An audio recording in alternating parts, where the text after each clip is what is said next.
आपने जो उपलब्धि प्राप्त किया है इस विधानसभा चुनाव के जनादेश में, जानकारी है ना तेजस्वी यादव कि दलित उत्पीड़न के माननीय आपके साथ आप खुद भी दलित उत्पीड़न के आरोपी हैं। जैसे संगीन मामलों के लोगों का जमावड़ा रखे हुए हैं और अपराध पर प्रवचन दे रहे हैं, उनको जानकारी का अभाव है। अरे जंगल राज तो माननीय उच्च न्यायालय ने कहा था। आपके माँ पिता के कार्यकाल को हम लोगों ने आतंक राज कहा था।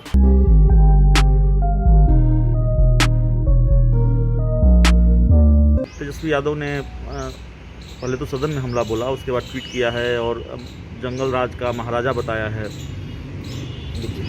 माननीय तेजस्वी यादव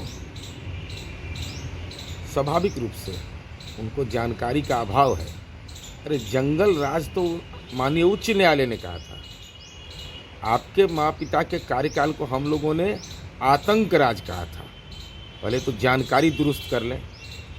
अब हाल है तेजस्वी यादव का वही कि कोई जेल में बैठा हुआ, सेल में बैठा हुआ अपराधी कहे कि अपराध बढ़ गया है, कोई भ्रष्टाचार के आरोप में सजा याफ्ता कहे कि भ्रष्टाचार बढ़ गया है, तो जनता मुस्कुराने लगती है। अरे खुद तो चार्जशीटेड हैं। और इसके अलावा आपने जो उपलब्धि प्राप्त किया है इस विधानसभा चुनाव के जनादेश में, जानकारी है ना तेजस्वी यादव कि दलित उत्पीड़न के माननीय आपके साथ आप खुद भी दलित उत्पीड़न के आरोपी हैं। पोस्को एक्ट, महिला अपराध, महिलाओं के प्रति अपराध के आरोपी, अपहरण से संबंधित मामलों के आरोपी, जबरन वसूली के आरोपी, विधि पूर्वक बलपूर्वक श्रम करने के आरोपी, हत्या के आरोपी, हत्या के प्रयास के आरोपी, और जिसके आप भी मुजरिम हैं, धारा 420 420 उसके 13, और आपराधिक षड्यंत्र के आरोपियों का तो अपने दल के अंदर में राजनीतिक सहवाला बना करके रखे हैं। महिला अपराध, पोस्को एक्ट, SC/ST एक्ट, ये 420 जैसे संगीन मामलों के लोगों का जमावड़ा रखे हुए हैं और अपराध पर प्रवचन दे रहे हैं। जनता मुस्कुराती है कि बिहार की जनता सचेत हो गई।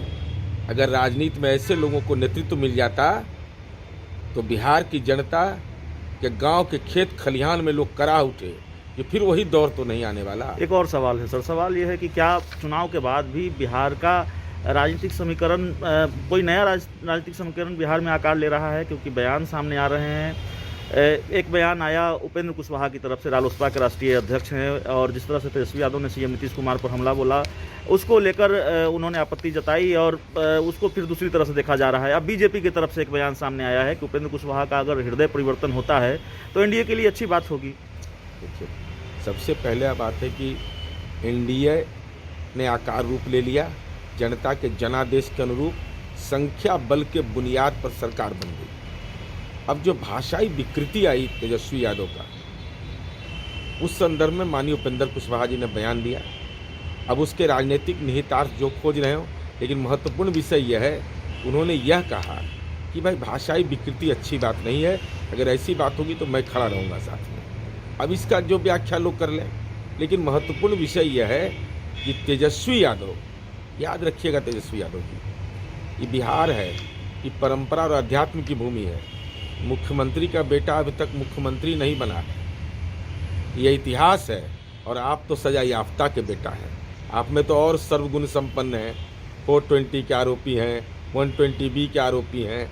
तब मुगालते में मत रहिए, राजनीतिक ब्लड प्रेशर बढ़ जाएगा। जनता ने सेवा करने का मौका दिया है राघोपुर का। पिछली बार तो मकान नहीं बनाए, इस बार कम से कम मकनमा बना लीजिए। सर, तो एनडीए से अलग हुए कई जो दल हैं वो वापस आपके साथ आ चुके हैं। उपेंद्र कुशवाहा ये हमारे अधिकार क्षेत्र का नहीं है, ये सब नेतृत्व के अधिकार क्षेत्र का। Thank you sir. अगर ये वीडियो पसंद आई और वह बिहार के राजनीति और बिहारियत से सरोकार रखेनी तो सब्सक्राइब बटन दबा के चैनल के सब्सक्राइब कर ली। ओजे एगो घंटी बा, ओकरा बटन दबा देला से कुल सटीक और मारक खबर रुआ मुफ्त में मिल जाई। अगर रुआ पत्रकारिता के हमनी के नया प्रयोग में सहयोग कर चाहतानी तो ज्वाइन बटन दबा दी। पेटीएम नंबर नोट कर ली 9386816700। धन्यवाद।